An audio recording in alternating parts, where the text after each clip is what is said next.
Avant d'aller au match de ce septième week-end d'activité dans la NFL, un petit mot sur la rencontre de jeudi à Denver entre les Broncos et les Chiefs de Kansas City. Bon, remporté ce match par les Chiefs 30-6.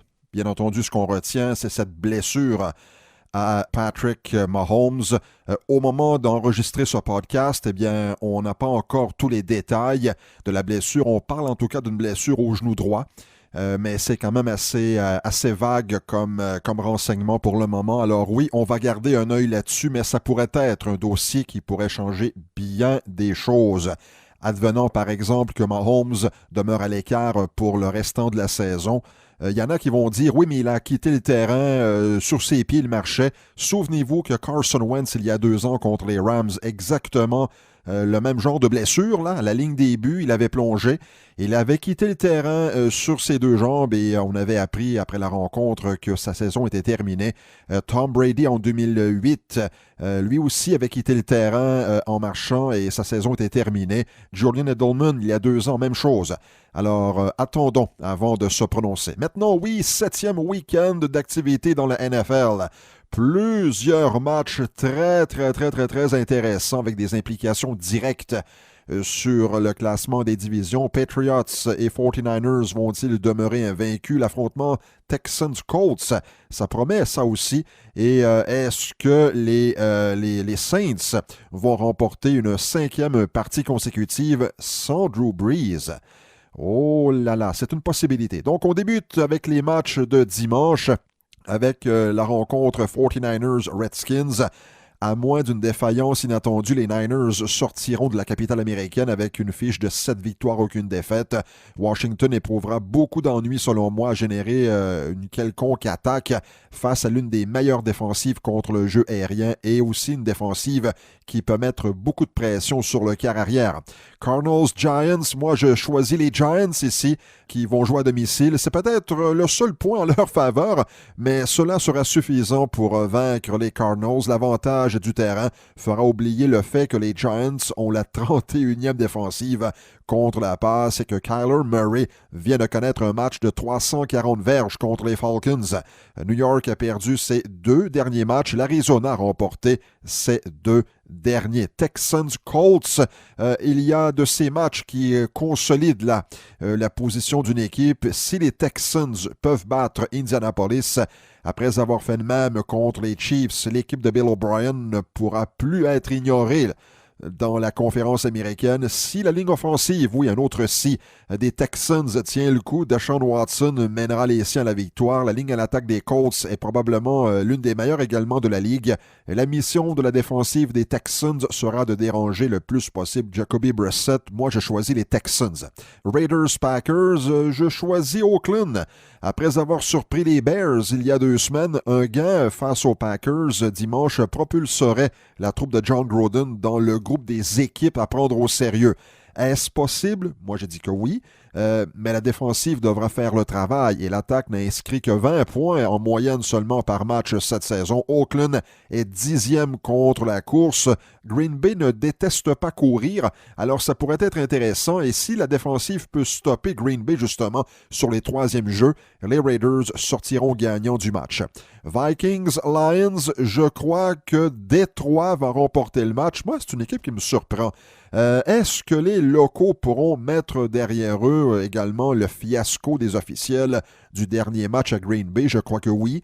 Le but premier de la défensive des Lions sera de stopper Delvin Cook, qui a eu beaucoup de difficultés la semaine dernière. Cela ne sera pas facile.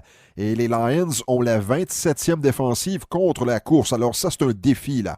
Cependant, une équipe avec la vengeance au cœur peut faire bien des choses et l'affiche des Lions n'est pas un bon indicateur de la qualité de jeu de l'équipe. Rappelez-vous, là, les Lions ont commis quelques bourdes à la porte des buts face aux Chiefs il y a 2 semaines et la semaine dernière avec des pénalités douteuses contre les Packers. Alors Détroit pourrait être premier de sa division, mais ce n'est pas le cas présentement. Mais c'est une équipe qui travaille fort et qui vend cher sa peau.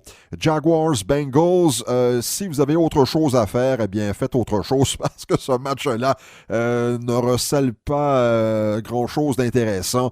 On peut dire entre autres, oui, que Gardner Minshew est en train de ramener les Jaguars sur le sentier de la victoire face à une équipe à la recherche d'un premier gain en 2019. Dolphins, Bills. Je l'ai dit depuis le début de la saison, faites attention aux Bills, ils sont à surveiller et c'est le genre de match qu'une équipe comme Buffalo ne peut se permettre d'échapper. Là, on parle beaucoup des Bills, on les encense et avec raison, surtout du côté défensif. On les trouve très intéressants, très intrigants aussi. Mais il ne faudrait pas de leur côté échapper ce match-là. On ne peut se permettre de perdre contre Miami parce qu'une défaite, et là, les sceptiques seront de retour. Rams, Falcons, là, les Rams vont gagner. Une autre équipe qui n'a pas le droit de perdre, oui, et il est question des Rams. La poussée des 49ers dans la division ouest de la nationale a changé bien des choses. Mais si les Rams veulent demeurer dans la course, ils devront trouver une façon de mettre en échec l'attaque aérienne des Falcons. Matt Ryan n'est devancé que par Patrick Mahomes pour les gains aériens. 2011 pour Ryan et 2200 pour Mahomes. Mais là, avec la blessure de Mahomes, Matt Ryan pourrait prendre une bonne avance dans ce département. Chargers, Titans, Philip Rivers aura la 10e meilleure défensive de la Ligue contre la passe devant lui. Mais dans le camp des Titans, si la défensive peut faire le travail, le constat est très différent en attaque. Marcus Mariota n'a même pas terminé le match la semaine dernière, mais cette fois, les Titans sont à domicile face à une équipe qui se cherche. Alors, je choisis les Titans. Les Ravens seront à Seattle contre les Seahawks. Alors, ça sera le retour de Earl Thomas face à son ancienne équipe. Lamar Jackson connaît une saison très intéressante, mais son vis-à-vis est probablement le favori actuellement pour le titre de joueur le plus utile. Écoutez, Russell Wilson n'a lancé aucune interception jusqu'ici. Il a 14 passes de toucher. Saints, Bears. Oh, que ça va être intéressant. La défensive des Bears voudra se reprendre après un revers inattendu face aux Raiders il y a 2 semaines. Teddy Bridgewater va essayer de gagner un 5e match de suite.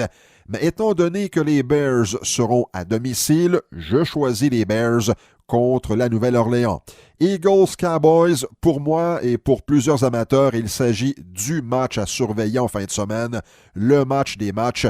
Il est question également d'un affrontement d'une grande importance pour le classement dans l'Est de la conférence nationale. Écoutez, il y a 3 semaines, ça allait très bien pour Dallas. On avait une fiche de 3-0.